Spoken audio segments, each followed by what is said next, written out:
साज लपेटे हुए है जाने तमन। नमस्ते, सत श्री अकाल, जय हिंद दोस्तों। बदन पे सितारे का भोजपुरी वर्जन सॉन्ग मचा रहा है धमाल। ये जाने पूरी खबर विस्तार से। शुरू करते हैं बिना किसी डेडिकेशन। हिंदी गानों का भोजपुरी वर्जन हंगामा मचा रहा है। भोजपुरी में कई सुपर हिट गानों का हिंदी वर्जन सॉन्ग बनाया जा रहा है और इन्हें काफी सफलता भी मिलती है।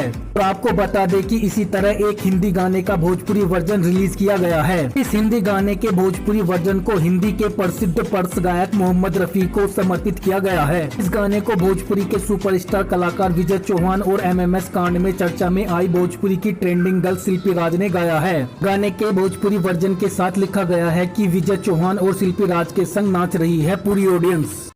पूछो ना मैडम तू हमरा के लो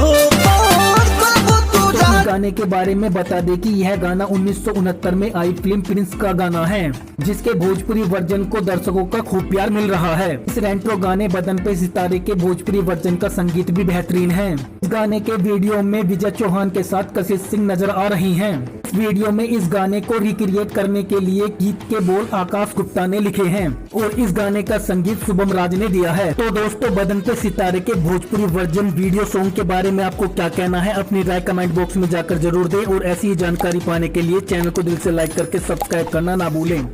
रही हो जरा पास आओ तो चैन आ जाए।